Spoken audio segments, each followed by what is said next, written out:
더불어민주당 의원 106명이 발의한 안동환 검사의 탄핵 소추안이 국회 본회의를 통과했습니다. 헌정사상 처음입니다. 탄핵 제안 설명에 나선 민주당 최혜영 의원은 지난 70년간 죄를 지으면 벌을 받는다는 상식이 검찰엔 통하지 않았다고 주장했습니다. 그러면서 검사 탄핵의 목표는 잘못한 검사를 승진시킨 현 정권이라고 못 박았습니다. 한 명의 검사를 탄핵하자는 안건이지만 헌법과 법률을 위반하고 민주주의를 파괴하며 주권자인 국민을 무서워하지 않는 검찰 정권과 싸우는 것입니다.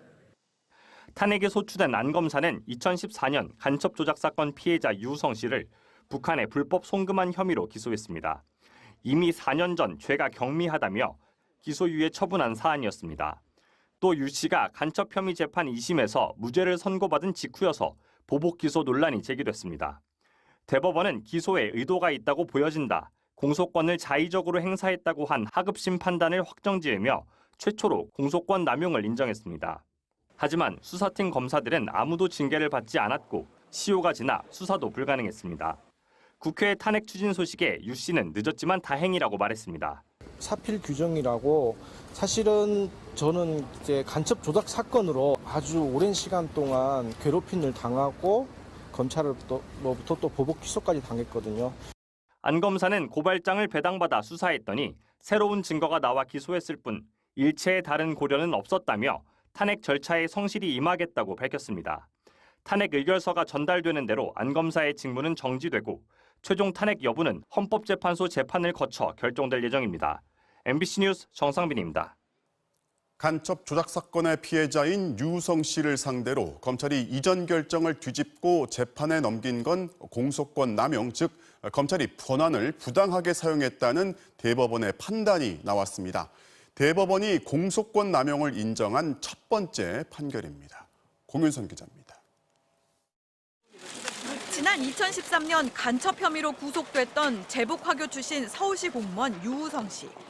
하지만 불과 1년여 만에 국정원이 간첩 증거를 조작했다는 사실이 밝혀지면서 1, 2심 모두 무죄 판결을 받았습니다. 증거 조작에 연루된 수사 검사들에게도 정직 1개월 등의 징계가 내려졌습니다. 그런데 징계 8일 뒤 검찰은 돌연 유우성 씨가 북한에 불법 송금을 했다며 또다시 재판에 넘겼습니다. 이미 2010년 초범이라는 등의 이유로 검찰 스스로 기소를 유예한 사건이었습니다.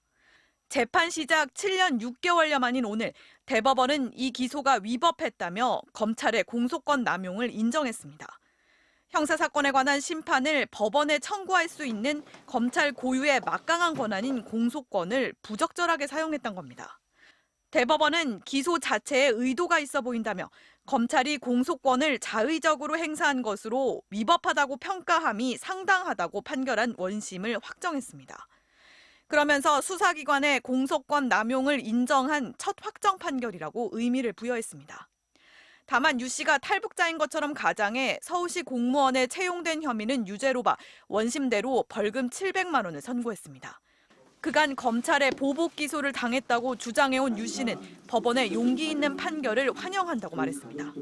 뭐 깡패도 아니고 대한민국 법을 다스리는 사람들이 누구보다 법을 잘 지켜야 되는데 마음만 먹으면 한 사람을 법정에 세우고 감옥 보내는 거는 정말 그 사람들이 수완이 달래했고 유 씨는 자신을 불법 송금 혐의로 뒤늦게 재판에 넘긴 검사와 그를 주의한 당시 검찰 간부들을 직권남용 등 혐의로 공수처에 고발하겠다고 밝혔습니다. MBC 뉴스 공윤선입니다. 서울시 공무원 간첩 조작 사건의 피해자인 유우성 씨와 그 가족들에게 국가가 배상하라는 판결이 나왔습니다. 법원은 현 시대에 일어나리라고 상상할 수 없는 일이라면서 검찰과 국정원을 강하게 질타했습니다. 김정인 기자입니다. 지난 2013년 간첩으로 몰려 구속됐던 제북화교 출신 서울시 공무원 유우성 씨. 하지만 간첩 혐의는 조작이었고 결국 무죄 판결을 받았습니다. 어느덧 7년, 8년이 되어 가는데요. 무에서 유를 만들고 유에서 다시 진실을 밝히기까지 너무 오랜 시간이 걸렸습니다. 무고하게 간첩죄를 씌우려던 국가를 상대로 소송을 낸 유 씨 가족. 법원은 국가가 2억 3천만 원을 배상하라고 일부 승소 판결했습니다. 재판부는 국가정보원이 유 씨의 여동생 유가려 씨를 170일 넘게 독방에 가두고 변호인 접견도 막은 상태에서 오빠가 간첩이란 거짓 진술을 받아냈고 공익의 대변자 역할을 해야 할 검찰은 이 거짓 진술이 뒤집힐까 봐 불법 구금 상태를 그대로 묵인했다고 조목조목 지적했습니다. 또 1심에서 간첩 혐의가 무죄를 받자 국정원 직원들이 유우성 씨의 북한과 중국 간 출입경 기록을 조작했고 검사는 이걸 법원에 증거로까지 냈다고도 질타했습니다. 민주주의 법치 국가에서 결코 일어나서는 안 되고 현 시대 상황에서 일어나리라고는 상상할 수도 없는 일이라고 적시했습니다. 심지어 증거를 위조한 사실이 드러나자 검찰은 문제 삼지 않았던 다른 혐의를 찾아내 이른바 보복 기소까지 했다며 명백한 불법 공소권 남용이라 못 박았습니다. 이 같은 간첩 조작은 검찰 과거 사이가 이미 상당 부분 밝혀냈지만 검찰은 국정원 직원들만 일부 기소하고 검사들은 재판에 넘기지도 않았습니다. 사건을 조작했던 가해자들 또 그에 가담했던 사람들이 여전히 처벌은 미진하고 있습니다. 꼭 제도 마련이 있어야 될 것 같습니다. 다만 재판부는 국정원 직원들의 고문 등 가혹행위에 대해선 증거가 부족해 국가의 배상 책임이 없다고 판결했습니다. 현재 형사재판이 진행 중인 만큼 판단을 유보한 것으로 보이는데 유 씨 가족은 항소하겠다고 밝혔습니다. MBC 뉴스 김정인입니다.